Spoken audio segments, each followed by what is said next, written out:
Record. Welcome. I already messed up. You asked me your burning questions as they pertain to short-term rentals, entrepreneurship, real estate, the life, liberty, and pursuit of happiness. I'm not used to doing this with an audience, but we have a live studio audience today. Yep, thank you.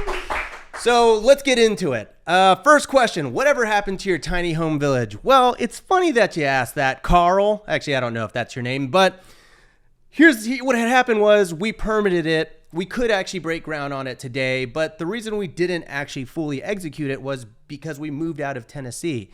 The reason we moved out of Tennessee was that was a hard place for us to live. We were out in the middle of nowhere, and we moved to Texas, and we could have continued the whole process there, but what happened was because of this project and because of everything that we learned and because of the people that we connected with, everything that went into the sizzle reel that we did for the HDTV pilot, all that good stuff kind of led to just much larger real estate projects, developments. We're talking developments that range anywhere from $1 million to, well, honestly, up to $15 million. And we've had a lot of projects that we've kind of bid on and kind of been in the process of closing. So it's kind of funny that this small little project kind of led to much larger projects, and that's what I've been focused on. But with that said, I feel that if I didn't carry on the tiny house village, it would mean that that whole year that I lived in Tennessee would be a waste, and I don't want to feel that way. So it's on the docket for 2024. Still very serious about building that property, so we're going to do it. If you want a whole video on everything that went into that project, the successes, the failures, and the permitting woes and everything, let me know in the comments down below, and I'll make a one-take video about it because, I like to talk about things that y'all are interested in. Next. What's one investment you would take back, and when did you decide to cut your losses? Well, I actually did a video about this a couple of months ago about a property that I purchased in West Virginia, and we sold that property specifically because it wasn't really performing all that well. We sort of bought it hastily because we had a 1031 exchange. Some months it would break even, some months it would make $1,000. It was never really worth it. I wasn't really passionate about that property, and there's things that we could have done to get that from being kind of an okay property. It was fine from a cost seg perspective, but we could have done things that maybe would have brought it to $2,000 or $3,000 a month. But the truth is, I just was not passionate about that property. I'm so passionate in 2024 about triaging anything in my portfolio that I don't really like, and really only launching Funkit level true experiences like the Pink Pickle, if you've been keeping up with that saga. So we had a decent amount of equity in that property. We weren't making a ton of money. I think we made $120,000 on that sale that we will then use to build something much cooler, which I'm picking up now, a project in Joshua Tree that I hit pause on a year ago as a result. So I cut my losses because I didn't love it. And if you don't love something in your portfolio, cut it and move on. Next, do you think midterm rentals or short-term rentals are better? I actually don't think you should go into any property with one strategy over the other. Personally, I'm a short-term rental guy, but if I'm being honest with you, I love midterm rentals way more than short-term rentals because you only have one guest. They typically never text you or ask for anything because they feel like it's their house. They really don't even ask me for more toilet paper or anything like that. They take it upon themselves to just take care of it as their own home. So for me, I would rather be short-term rental forward in that those are the types of reservations that I'm getting, but I try to also provide a good enough discount on a monthly basis to allow midterm renters to come and stay at my property too. So if I can do both, I can have the best of both worlds. Some people do just midterm rentals. If you want to do that, that's perfectly fine. I just think there's a little bit more of a grind in that specific strategy.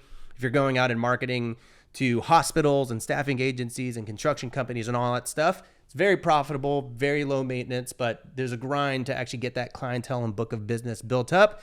I'm personally a short-term rental guy. I think I make more money doing that, and I prefer to make more money. That's it. There's no other reason. But when I can get a midterm rental, I prefer it. Hi, Rob. I hope I can help you one day as much as you've helped me. Well, thank you very much, Jeff Chewy. I appreciate that. And if everybody else at home feels the same way, there's one way you can help me. You can hit the like button, because when you do, YouTube says, oh, hey, Rob's audience and the short-term rental audience really like this type of content. Let's serve it up to more people. And if I get served up to more people, I can help change more lives in the short-term rental industry and the real estate industry and everything in between. Next, what do you do with all that cardboard? Well, that is a good question. What they are asking is, when I'm setting up an Airbnb and I have 1,000 different boxes and couch boxes and everything, What I do with it? Well, yeah, I have been known back in my earlier days to actually go behind Taco Bells and throw away boxes. Don't do that. That is probably illegal. I was just kidding. I never did that. Anyways, usually what I do is there's a dump in every area. What I try to do is I try to go and break everything down. You always want a box cutter to flatten everything, take it to a dump. But there have been many times in my short-term rental career where I've loaded up a truck in one city and had to drive it to another city to a different dump. So you definitely want to plan for that. For me, I think the obvious ones are trying to find a dump in your area. A recycling center is going to be great. And then the last thing is you could hire a junk remover. We've done that before. Very, very, very expensive. I wouldn't necessarily recommend it. You could also make an ad on Craigslist or on Facebook Marketplace that says free boxes. You'd be surprised at the amount of people that need free boxes, and people can basically come and pick them up for free. A couple of little ideas there. How are you liking? Sorry. I should have breathed in between questions. I'm moving too fast here. Let's slow it down. How are you liking your Raptor? It's the best truck I've ever owned. It's the best vehicle I've ever owned. It's my dream vehicle. I love it. I plan on keeping it for a long time. I've actually purchased so many vehicles when the Raptor was my dream vehicle, and every time I bought other vehicles before it, I always was like unsatisfied with them within a week because they weren't a Raptor. And so finally my wife was like, just get the Raptor. I was like, fine. So I got it. Dream vehicle. Love it. If you're thinking about it, highly recommend. There are definitely more cost-effective vehicles and trucks out there. What is the best market to invest in for Airbnb? I actually kind of think, hot take, guys, that's a bit of a myth. The best market is a myth. Now, are there some markets that are better than others? Of course. Are there markets that are more short-term rental friendly? Absolutely. For example, if you wanted a more turnkey short-term rental market, I would say go to something like Smoky Mountains or Blue Ridge or Broken Bow or Destin, where a lot of the properties are typically fully furnished and all you have to do is buy them and, spruce them up a little bit and launch them. That would be a really great first market to get into. But in terms of like the best, most profitable market, the reason I kind of think that's a myth is that if you follow kind of our methodology on the channel of being a top 10% listing or the Funkit methodology of being a top 1% listing, then every market's a great market. What it comes down to, and I did kind of a video on how to use AirDNA to comp out your properties. You want to sort by the highest performing properties in every market, and you want to replicate what it is they're doing that's causing them to outperform everyone else. And if you could be one of those top 5 to 10 listings in every single micro neighborhood or zip code within any market, then every market is good. Now, granted, to do that, it may not be cheap or cost effective. You might have to spend a lot of money on amenities or on furnishings to outcompete everybody. And you have to also have a nice house and an architectural house that's significant and all that good stuff. But if you can find that little pocket within a market where you can be one of those top comps, then I think every market's a good market. I could do a whole video on this, but yeah, I really want to talk about this a lot longer, but duty calls and we have other questions. When is your next convention? That's a gimme. Did you ask that? Okay, HostCon. It's my short-term rental conference happening August 29th through the 31st. If you want to learn more about it, you can go to hostcon.com. I'll leave a link in the description down below. It's currently early bird pricing. We've got an insane lineup. Every year I'm like, can I get better? And honestly, I'm a little nervous for next year's HostCon because this one of the headline speakers is my buddy, Tarek El Moussa. We got Cody Sanchez. We've got Levi Kelly. We've got Isaac French. Bridget Whitney. Oh my God. It's Luke Carl. It is just absolutely insane. Tickets are currently like a decent amount off. So go to hostcon.com to get your tickets and see you there. It's in August. Last time we sold it out, people were sitting on the floors. It was standing room only. I've gotten a bigger venue. I would love to see you. There'll be hundreds and hundreds of people there. Come meet me, hang out with me. Next, what do you think about using a 0% intro APR for a 15-month credit card to furnish an Airbnb? Too risky. So they're saying they've got 0% interest for 15 months. Should you use that to furnish your Airbnb? My answer is this. This is kind of my answer for over leveraging yourself and even creative finance, which I love and I talk about quite often. And I think it's an amazing strategy, but I think so many people are really interested in getting into Airbnb for $0 and, getting into houses for free and all this stuff. Here's my qualm with that. when you're using a lot of credit or a lot of other people's money, like private money lenders, to fund your down payment, or creative finance properties where you only have to put $20,000 down, and it's your first investment, I think it's a little risky. And I actually think it's really risky with the 0% interest credit card because you haven't actually developed a healthy and significant relationship with debt. And so if you don't actually understand debt and you've never cut your teeth on being scrappy and starting from the ground floor and saving up your money, I think this idea of free money and free houses is super, super risky. And it's how a lot of people get underwater and into failing situations. So do I think you should use a 0% interest credit card to furnish an Airbnb? Sure. Should it be the way that you do your first property? I don't love it. And I'm never going to be, apologetic about being a little conservative there. I think you should earn the right to use debt. I don't think you should just use debt because it's available to you. You should build up experience, scale up accordingly, like I always say on the channel. And if you have the experience and you have the financial backing to be able to pay for this stuff, if blank hits the fan, then yeah, sure. Use the 0% interest credit card. I've used them several times. But then again, I'm a seasoned investor. Do you still self-manage? Yeah, kind of. I have a full-time assistant / property manager that does all the day-to-day for me. And I actually still get every single message on my phone. I read every single one. I get all the reviews. I shouldn't. I am far too high level and probably advanced in my career to be managing or taking any part in my short-term rental portfolio. But the reason I read every single message, whether it's at 2 a.m. or at midnight or at 1 p.m. or at dinner, is because if I didn't, then I would feel not relevant, or I would feel like not sharp. I would get rusty. I wouldn't be able to provide you with true anecdotal things that have happened in my career. And in an effort to stay authentic, transparent, and relatable, I actually still am more involved than I should be. But hopefully that translates to the content. I hope you like it. I hope you can tell that I'm still pretty agile and I'm still a student of short-term rentals. And if you want to really grow in this business and be a big short-term rental person and be a serious operator, I think, it's really not the smartest thing to completely detach yourself from the management, because when you do, you also lose some quality. And that's something that I kind of realized over the last couple of years when I visited my own Airbnbs. I was just like, whoa, there's some things here that I wouldn't really approve of. And it's because I've tried to distance myself too much from the business. So I've actually brought myself closer to it. A really bad way to approach business. A lot of people would say, don't do that, hire the right people. But I like it. I still love short-term rentals. I have no plan on ever being completely disconnected from it. And for that reason, I'll probably always get random messages and phone calls at 3 a.m. at night. Next. Okay, how do you deal with people asking for discounts? Good question. I keep it very short. I've sent snarky things in the past. I don't do that anymore. Now I just say, hi, unfortunately, at this time, I do not offer discounts as we are competitively priced with the market. We would love to host you otherwise. Thumbs up. And oftentimes people will still book. And then sometimes, most of the time, people won't. But those are the people that I don't want to host the most, because those are the people that are always the problem children and the worst hosts and the worst guests to ever host. So do not fall for the temptation. Say no to discounts. I always say no to discounts. All right, next question comes from Emmanuel, who's actually in the room, one of my students, crushing it. His question is, for cost segs, can I self-manage for the first year and then send it off to a property manager for the next year? And to answer that question, I'm going to phone a friend from the tax legend himself, Matt Bontrager over at TrueBooks.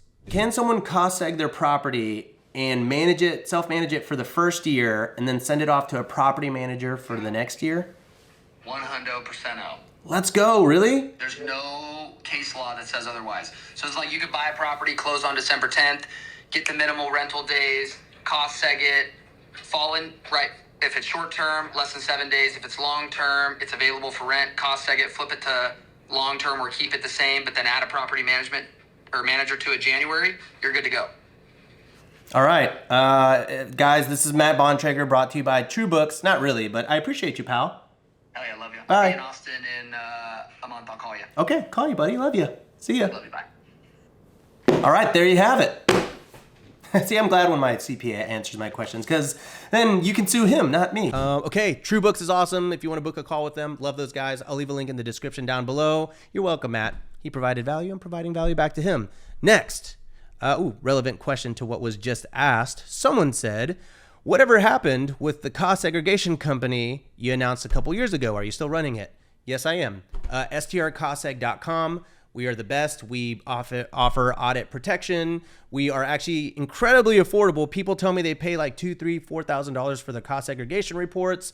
We are significantly less than that. And we are QA'd. Every single report is QA'd by an actual engineer. So you know you're getting the good stuff. If you want to save, lower your taxes, all that good stuff using bonus depreciation, head on over to strcostseg.com. Next. Do you feel property management is worth it for 10%? Any horror stories? You don't, no, never. You never want that. You never want to pay someone 10% unless, I mean, there's a couple of reasons. There's a couple of good reasons, but if you're talking about going to some of those big box kind of big companies, I'm not going to name them on here, but if you're talking about going to them for 10%, I'm not a fan because they're going for what's called like a volume approach. And the way they make their money, whether you underperform, overperform, or medium perform, they're still going to make their 10%. I don't think you can get the quality from a property manager at a 10% of gross revenue. So let's say you make $100,000 every single year. They're going to make $10,000 from that. I don't think you're going to get the quality from them that you would from someone that's charging you the actual industry standard of 20 to 30%. Now, I think you should self-manage. That's what I teach on the channel. That's what I teach over at Host Camp. I'd love to save you that 10 to 30% for a lot less. But if you were going to do it, as much as I hate to say spend more money, that 15 to 25% range is definitely the sweet spot from a quality perspective. Next. Let's see. Oh, is it ever worth it to clean your own strategy? Or sorry, have you ever cleaned your own Airbnb? In the early stages, is it worth it to pocket the fee? I think you should clean your Airbnb once so that you love and respect your cleaner. Other than that, you should never clean your own Airbnbs. I know it's, you're going to make an extra $800 every single month. And hey, if it's your full-time job and it's your, let me fix that. And we're back. If it's your full-time job and your only Airbnb, maybe. I don't see any reason why you would ever or should ever manage your I don't see any reason why you should ever clean your own property. It doesn't make sense, but you should do it one time so that you understand the pain and what actually goes into it. And so you can kind of develop the systems and the checklist that maybe you would give to a cleaner. Other than that, no, I've only cleaned out of the thousands of cleans that have ever happened in my portfolio. I've cleaned one time. That was enough for me. Next, Andy just went live today. Thanks for Creative Camp. Andy, congratulations, my man. I love you. Good job, buddy. That's what I'm talking about. That's the good stuff, guys. That's a feel-good story. If you want to learn more about Creative Camp, creative hosting, creative finance, how it all comes together, I have a link down in the spoiler alert, I have a link down in the description below, just with everything else. You can click on it. It'll show you my case studies and everything that goes into creative finance and how it marries perfectly with the world of Airbnb. Next, what creative strategies do you use for getting money out of your Texas rentals? All right, so the Pink Pickle, I talk about this a lot. We built this above ground pool. Typically above ground pools are relatively ugly, not all that nice, but we enclosed it in a super nice deck photo right here. As you can see, this kind of looks like a real pool. You can't totally tell it's an above ground pool. That right there is going to cost you between really about $15,000, maybe a little more, maybe a little less, depending on who's your builder. Pools are by far the best way to, why are you yawning? What is this, boring? How dare you? Doug. Pools are an easy way to increase your revenue every single year by $15,000 to $30,000. Now, an in-ground, nice luxury pool going to definitely do a lot more work for you than an above-ground pool, but that's a very easy trick. For me, I spent $15,000 on this above-ground pool. You know, the actual like results that I'm getting on the Pink Pickle, definitely going to be worth it. I will make that $15,000 back in 1 year, if not more. That to me is the greatest hack. So check that out. Look at other photos. Check out Pinterest. Check out the Pink Pickle listing. Go to pinkpickleatx.com if you want to go and click through everything. It'll forward you to my Airbnb listing. Next, 1 or 2 game-changing financial decisions you implemented that supercharged your success. That's a good question. I hired a COO, a chief operating officer, to run the business for me so that I can focus on the thing that I love to focus on the most, which is content, marketing, and vision. I am typically the visionary of all the businesses that I launch. Usually in a business, you have a visionary and an integrator. I'm not an integrator. I'm not an operator. I'm not a detail-oriented person. That's not what I'm good at. I'm not good at numbers. I'm not good at anything that requires a fine-tooth comb to really get right. That's not me. I'm a big picture creative. I'm ADHD. People always say, hey, do you have an internal monologue or do you think in abstract thoughts? I think in abstract thoughts. I have, words and concepts floating around in my head.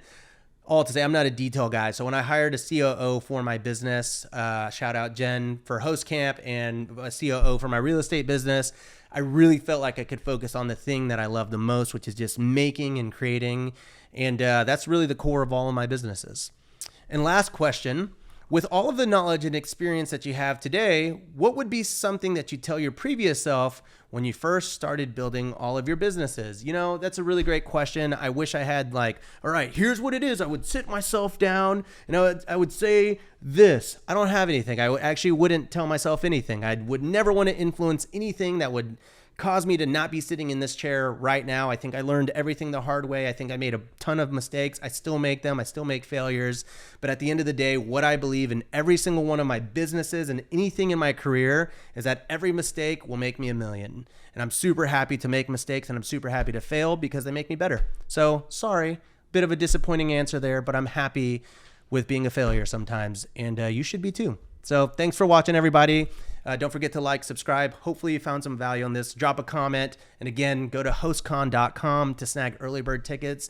I'd love to see you in Houston, Texas this year. All-star lineup. Appreciate you guys. Thanks to the live studio audience.